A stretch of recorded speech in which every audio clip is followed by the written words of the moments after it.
요한계시록 20장 7절에서 15절 한 절씩 교독하시겠습니다. 7절, 8절. 천년이 참에 사단이 그 옥에서 놓여 8절 같이 한번 읽도록 하겠습니다. 읽겠습니다. 시작. 나와서 땅의 사방 백성 곧 곡과 마곡을 미혹하고 모아 싸움을 붙이리니 그 수가 바다의 모래 같으리라. 지금 이제 우리 요한계시록 20장에서는 천년간에 결박된 이 이제 큰 용, 그리고 천년 동안 주와 함께 왕노릇하는 교회, 이 이제 천년의 시간에 대한 이야기가 앞에 나왔습니다. 이 천년은 예수 그리스도의 초림 이후 예수 그리스도의 재림 때까지의 교회의 시기를 이야기한다고 말씀드렸는데요. 그런데 이 7절에 보니까 천년이 참에 이렇게 되어 있습니다. 여기 찼다는 것은 완성되었다는 뜻이고요. 교회의 시기가 완성되었다는 것은 교회에 주신 사명이 이제 완성되었다는 뜻이겠죠. 교회에 주신 사명은 영생 얻을 자가 자의 숫자가 채워지는 것이 교회의 가장 중요한 사명입니다. 교회는 봉사활동하기 위해서 모인 것도 아니고요. 친교활동하기 위해서 모인 것도 아니고요. 교회의 가장 중요한 것은 영생 얻을 자의 완전한 수를 채우는 것입니다. 그래서 영혼 구원을 위한 기도는 우리가 끊임없이 해야 합니다. 지금 코로나로 인해서 또 정말 코로나를 대체하는 이제 주류 종교가 된 기독권 세력이 된 기독교에 정말 부끄러운 모습 통하여서 지금은 어디서 전도는커녕 뭐 예수 믿는 표시 내는 것마저도 민폐가 되는 시대입니다. 그렇지만 사실은 우리가 뭐 전도라는 게 예를 들어 참 지금 생각하면 부끄러운데 한국 교회가 뭐 전도 뭐 총동원 뭐 전도주일 뭐 이런 거 할 때 교회 주차장에다가 상품으로 자동차를 이제 준다고, 제일 많이 한 사람 자동차 준다고 딱 전시해 놓고 막 하고 이런 거 했었습니다. 생각해 보면 저 끔찍한 일입니다. 무시무시한 일입니다. 무슨 회사 뭐 이게 가게 론칭할 때 뭐 경품 주는 거 하고 뭐가 다릅니까? 그런 것들은 이제는 할 수도 없고 해서도 안 되지만, 여러분 이제 거품은 다 빠지는 시간이지만 본질만 남게 되는 시간이지만, 교회 본질이 무엇이냐? 구원받을 자의 완전한 수를 채우는 것이 교회 본질입니다. 지금 다른 거 할 수는 없지만 영혼 구원을 위한 간절한 중보와 영혼 구원을 위한 정말 우리가 예수의 증인 되어지는 우리의 삶의 변화는 놓칠 수 없는 것입니다. 그것이 우리가 이 천년 동안 주와 함께 왕노릇하는 능력을 받고 사명을 받은 자들이 감당해야 될 것인데요. 어쨌든 이처럼 교회 시기가 끝이 나게 될 때에 사단은 여기 나온 대로 그 옥에서 놓여 이렇게 기록되어 있죠. 잠깐 이 옥에서 이제 벗어날 때가 있을 것이다. 성경은 계속 이야기하고 있는 바입니다. 이제 알곡과 죽정이가 갈라졌을 때에 이 죽정이들을 한 군데 모아서 여러분 이것도 막 흩어져 있으면 불에 태우기가 얼마나 어렵습니까? 심판하기가 얼마나 어렵습니까? 한 곳에 쫙 다 모으기 위해서 사단이 풀려날 것을 성경이 이야기하고 있는데요. 풀려난 사단은 8절에 보니까 나와서 땅의 사방 백성 곡과 마곡을 미혹하여서 이제 바다의 모래 같은 숫자를 가지고 마지막 전쟁을 펼칠 것이다. 이렇게 이야기하고 있습니다. 성경에서는 이제 이렇게 곡이라는 왕의 이름이고요. 마곡은 그가 다스리는 땅의 이름인데요. 고대 마곡이라는 왕국에 곡이라는 이제 왕이 있었습니다.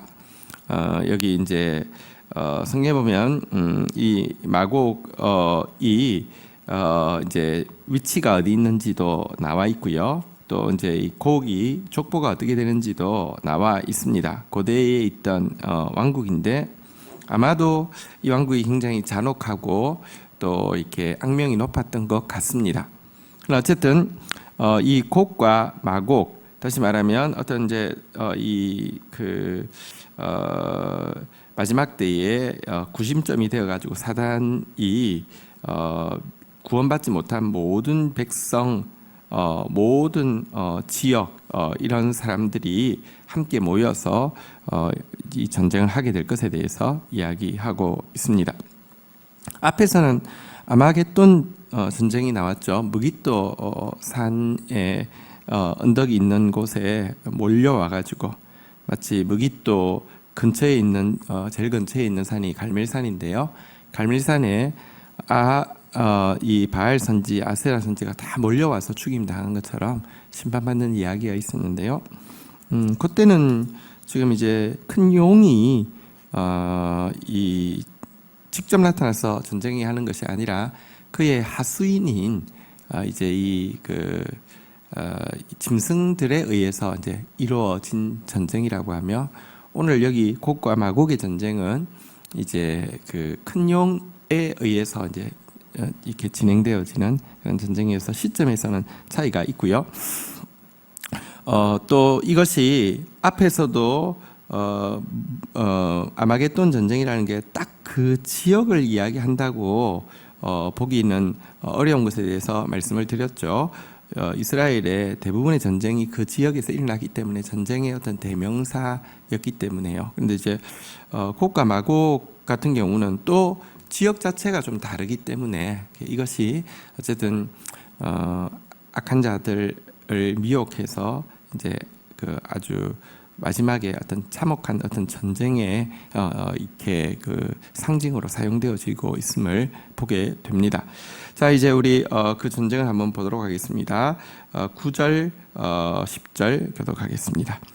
그들 이 지면에 널리 퍼져 성도들의 진과 사랑하시는 성을 두름에 하늘에서 불이 내려와 그들을 태워버리고, 10절 읽겠습니다. 시작. 또 그들을 미혹하는 마귀가 불과 유황 못에 던져지니 거기는 그 짐승과 거짓 선지자도 있어 세세토록 밤낮 괴로움을 받으리라. 자, 이 곡왕이 마곡이라는 나라를 중심으로 그러니까 모든 사람을 미혹해서 이제 전쟁을 하는데요. 이들이 전쟁하는 대상이 무엇이냐? 여기 이제 9절에 보니까요, 지면에 널리 퍼져 성도들의 진과 사랑하시는 성을 두른다, 이렇게 이야기하고 있습니다. 성도들의 진영, 하나님께서 사랑하시는 성, 교회를 이야기하죠. 또 특별히 하나님 사랑하시는 성이라고 이야기하면서 참된 교회를 이야기합니다. 참된 교회가 있는 곳이면 어디든지 둘러서서 포위해서 이들을 향한 전쟁을 펼칠 것이다 라고 이야기를 하고 있는 것입니다. 그러나 성경의 일관된 기록의 표현은 무엇이냐고 하면, 이 마지막 전쟁이 얼마나 참혹하고 이 마지막 전쟁이 얼마나 무시무시하고 이 마지막 전쟁이 얼마나 버거운지에 대해서는 조금도 이야기하지 않습니다. 이들은 어차피 한 군데 모여져서 불사르기 위해서 하는 것입니다. 예를 들어 우리가 탈곡을 했다고 치십시다. 옛날 방식으로 이제 탈곡을 했다고 치십시다. 탈곡을 하면 쭉정이도 있고 이제 알곡도 좀 흩어져 있겠죠. 근데 막 그 탈곡하는 과정에서는 이렇게 흩어져 있지만, 여러분 이제 알곡은 모아서 창고에 넣기 위해서 또 한 군데로 또 모으겠죠. 쭉정이도 여러분 불에 태우기 위해서 한 군데로 모으겠죠. 지금 마지막 전쟁에 대해서는 사실은 이것이 얼마나 엄청나고 대단하고 버겁고 힘들고 이런 이야기 전혀 없습니다. 알곡을 모은 자리나 쭉정을 모은 자리 아마 근처겠죠, 그죠? 그러니까 어차피 같은 장소에서 탈곡을 했으니까 심판받기 위해서 이들이 알곡 옆에 다 모여 있지만 하늘에서 불이 내려와서 그들을 태워버릴 것이고요. 그들을 미혹했던 마귀가 불과 유황 못에 던져지니, 이렇게 이야기하고 있습니다. 다시 말하면 이 마지막 전쟁은 마귀가 직접 일으키는 어떤 전쟁이고요. 불과 유황못에 던져지니까 이미 아마겟돈 전쟁 이후에 이렇게 가 있던 짐승 거짓 선지자 이들과 함께 밤낮 영원토록 고통을 받는 심판을 당하게 될 것이다. 이렇게 이야기하고 있습니다. 영적 전쟁의 결말은 결정되어 있습니다. 마귀의 운명도 예정되어 있습니다. 어쨌든 여러분 우리에게 관심사는 이제 이 사단이 언제 풀려날까?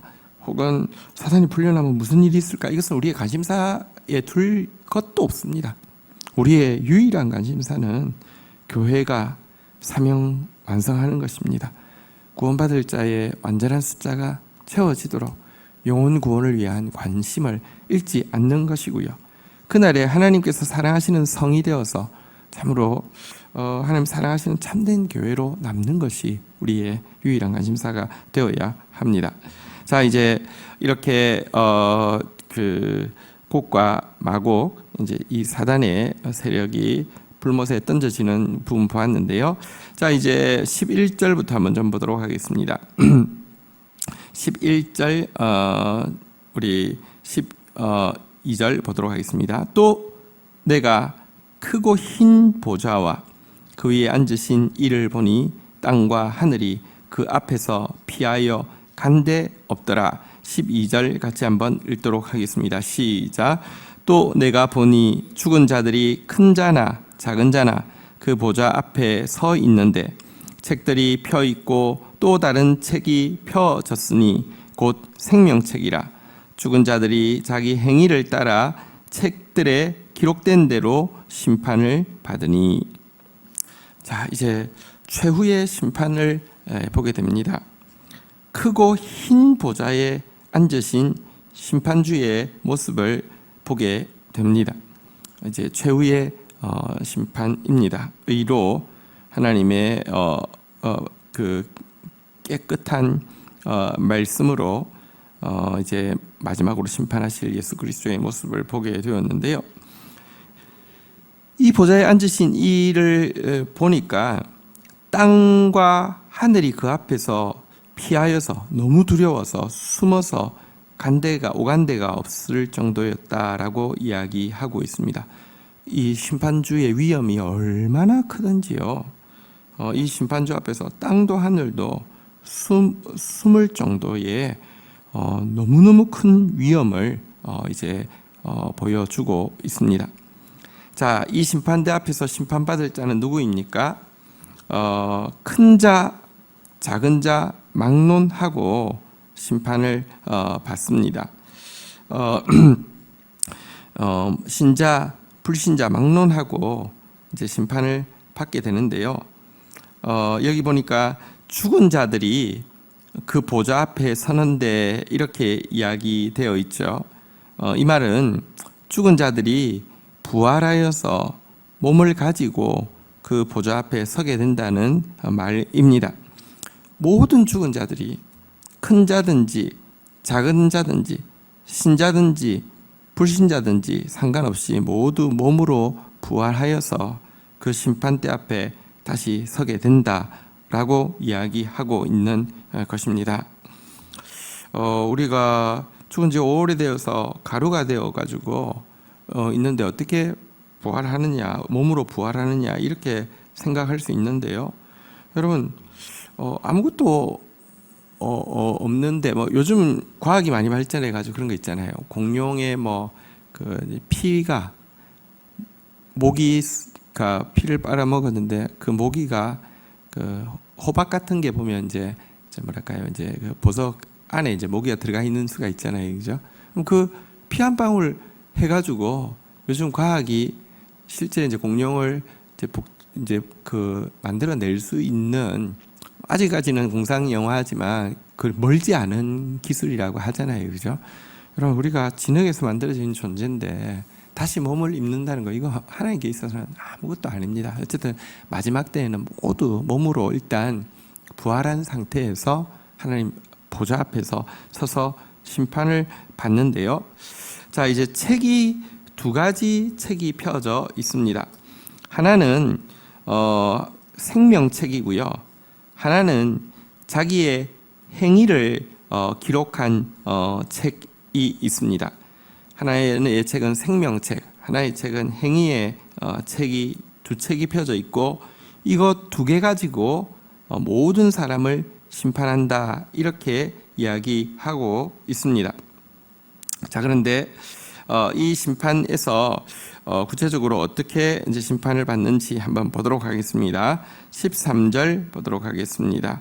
같이 읽겠습니다. 시작. 바다가 그 가운데에서 죽은 자들을 내주고 또 사망과 음부도 그 가운데에서 죽은 자들을 내주매 각 사람이 자기 행위대로 심판을 받고. 자, 이제 부활한 부류 중에서 첫 번째는 바다에서 죽은 자, 사망과 음부 가운데 있는 죽은 자들이 부활한 장면이 나옵니다. 바다는 이제 이 세속을 상징하고 죄를 상징하는데요. 어쨌든 세속을 안에서 죄 가운데서 살다 사망과 음부에 빠진 자들은 부활하여 재판을 받는데, 이들은 무엇에 의해서 재판을 받냐고 하면 두 개의 책 중에서 생명책이 아니라 행위의 책으로 재판을 받는다라고 이야기를 하고 있는 내용입니다. 자, 이 행위의 책으로 재판을 받고요. 14절, 15절 한번 보도록 하겠습니다. 교독하겠습니다. 사망과 음부도 불못에 던져지니 이것은 둘째 사망 곧 불못이라. 15절 읽도록 하겠습니다. 시작. 누구든지 생명책에 기록되지 못한 자는 불못에 던져지더라. 자, 이들이 심판받고 나면 부활을 했는데, 죽었다가 부활했는데 다시 죽게 되어서요, 불못에 던져지게 되는데, 이 두 번째 죽음을 한번 따라하겠습니다. 둘째 사망. 예. 첫 번째 죽었고 묻혔고 가루가 되었지만 때가 되면 부활할 텐데요. 다시 죽어서 이제 영원한 불못에서 심판을 받는 이 둘째 사망에 빠지게 된다, 이렇게 이야기하고 있습니다. 다시 말하면 행위로는 구원받을 자가 아무도 없다는 것입니다. 우리가 이렇게 이야기합니다. 이렇게 행위로 심판하니까 참 좋네. 에서 안 믿어도 행위로 심판하니까 뭐 좋은 일 한 것도 있으니까 뭐 이렇게 생각할 수 있죠. 한 가지 우리가 그 내세에 대해서 다 할 수는 없지만 성경의 그 기록에 보면 이 죄인도 이렇게 등급이 있고 지옥도 등급이 있음을 우리가 충분히 성경에 기록된 대로도 유추할 수 있습니다. 그러나 분명한 것은 이 행위로는 구원받을 자가 없기 때문에 행위로 구원받는 사람은 없습니다. 행위로 모두 심판에 이르게 될 것이고, 이 심판은 어쨌든 전체를 다 불못이라고 표현하고 있는 바대로 정말 고통스러운 것임을 알 수 있습니다. 요즘 이쪽에 캘리포니아 지역 쪽은 지금 산불 때문에 낮에도 하늘 색깔이 그냥 대낮에도 하늘 색깔이 막 완전히 그냥 석양처럼 이렇다고 하죠. 뭐 숨쉬기가 힘들 정도로 어렵다고 하죠. 왜냐하면 막 산불이 막 계속 나고 있으니까 도심 지역에서도 그냥 그 온도도 그렇고 막 그런 곳에서 살아가는 거 얼마나 이렇게 힘겹겠습니까? 어쨌든 모든 곳이 행위로는 심판받아 불못과 같은 곳에 던져진다, 이렇게 이야기하고 있고요. 반대로 15절에 보니까 생명책에 기록되지 못한 자는 다 불못에 던져진다라고 이야기하고 있는데, 반대로 이야기하면 생명책에 이름이 기록된 자는 이 최후의 심판 앞에서 구원을 받음을 보여주고 있죠. 다시 말하면 앞에서 나온 참된 교회들은 첫 번째 사망은 있지만 두 번째 사망이 없을 것이라고 이렇게 말씀하고 있었잖아요, 그죠? 이 생명책에 기록된 자들은 이 우리가 영원한 생명을 누리게 될 것이다라고 기록하고 있는데요. 여기서 먼저 우리는 다시 한번 주님 앞에서 가장 중요한 것이 겸손입니다. 우리가 왜 교만해지냐고 하면 공로가 들어와서 그렇죠. 나 이것도 했고 이것도 했고 이것도 했고 이것도 했고. 그런데 기억하십시오. 자, 그러면 그래, 좋아, 네가 그렇게 공로를 세우고 싶으면 내가 너의 행위의 책을 가지고 심판해 줄게. 여러분, 좋습니다. 저는 한 게 많기 때문에 행위의 책으로 좀 해주십시오. 행위의 책으로 한번 해볼까요? 우리 중에 여러분, 내가 잘한 거 있을 겁니다. 못한 것도 있겠죠. 여러분, 못한 것이 얼마나 심각한 것인지 잘한 것과 못한 것 상세하면요, 우리 중에 누구도 행위로 구원받을 사람 없습니다.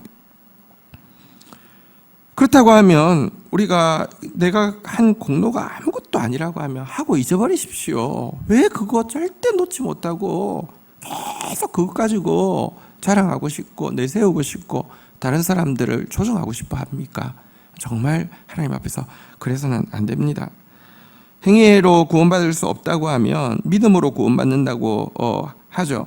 믿음으로 구원받는다는 말이 믿음이 공로가 되면은 그게 또 하나의 행위가 되는 거예요. 믿음의 행위로 구원받는다고 주장하는 것이니까 그게 아니고요. 믿음의 은혜로, 믿을 수 있는 은혜를 허락하여 주신 은혜임을 알 때는요, 교만 대신에 겸손이 나올 수밖에 없습니다. 우리를 행위의 책에 이름이 기록되어서 영원한 불못에 빠질 수밖에 없는 우리 이름을 생명책으로 기록하기 위해서 이름 하나 빼서 생명책으로 기록하는 데 대가가 얼마나 많은 대가가 필요한 줄 아십니까? 뇌물 써서 될까요? 그분의 심판은 크고 흰 보좌에 앉으신 그분의 심판 앞에서는 뇌물 통하지 않습니다. 백 통하지 않습니다. 이름 옮기는데 여러분, 얼마나 큰 대가가 필요한 줄 아십니까? 하나님의 아들이신 예수 그리스도의 생명의 대가가 지불되어서 우리 이름이 행위의 책에서 생명책으로 옮겨졌습니다.